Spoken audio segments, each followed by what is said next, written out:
"Your singing is exquisite," a deep male voice said behind her. Anna jumped and spun to find the chief waiting there. Good heavens! She bobbed a curtsy. "My laird?" His cool blue eyes assessed her in a neutral manner. He neither smiled nor frowned. He simply appeared curious. She was certain her own expression was curious as well, for he was a highly intriguing man. The pink scar that marred one side of his face didn't bother her, for her sister had a similar, though smaller, scar upon her face. The servants had murmured he'd received it when he'd been tortured. The chief observed her closely, making Anna's stomach knot. Did he recognize her? She had never met him before, that much she knew. Did he suspect she was on the run? The intensity of his blue flame gaze unsettled her every time she caught his attention directed her way, which was often. He never smiled, winked, or gave any indication he was flirting. His gaze was almost resentful at times, as if she annoyed him somehow. Maybe he was lying and indeed hated her singing. Last evening, during the meal, he had shoved back from the table and strode from the room during her song. Only the clan's enthusiasm and their multiple requests had kept her going. "Calm yourself. I'm not the devil they make me out to be," he said with a wry smirk. He knew the things they said about him. "They?" she asked, pretending she didn't know what he was talking about. "Aye, the servants and some of the clansmen." Finding it beyond difficult to hold his potent gaze, she lowered hers.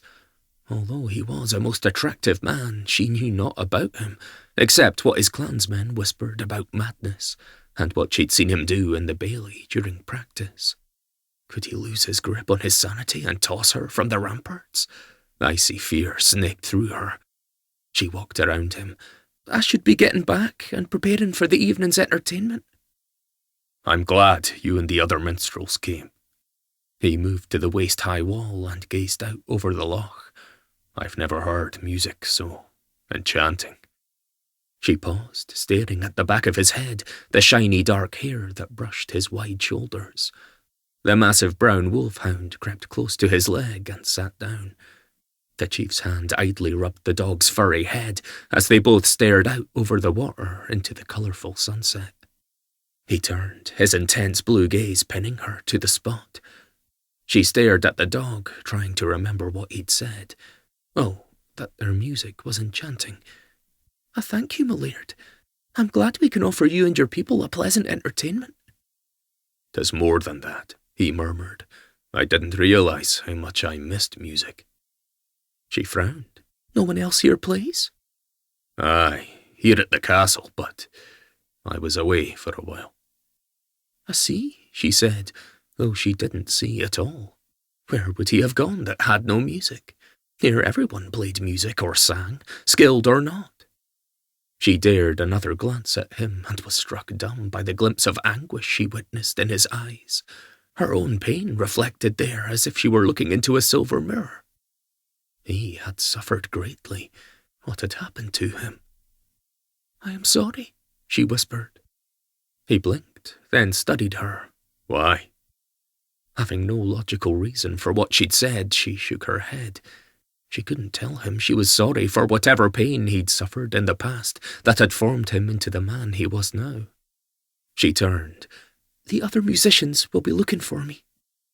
Neacal didn't wish Anna to go. With everything in him, he yearned to linger in her bright presence a few minutes more. But how could he get her to stay? "I'm sorry if I frightened you yesterday during practice," he blurted. "I saw you in the bailey watching." She halted, glancing back at him with caution, her green eyes wide. "Oh, nay, my laird, you did not frighten me." "I wish you'd call me Neacal.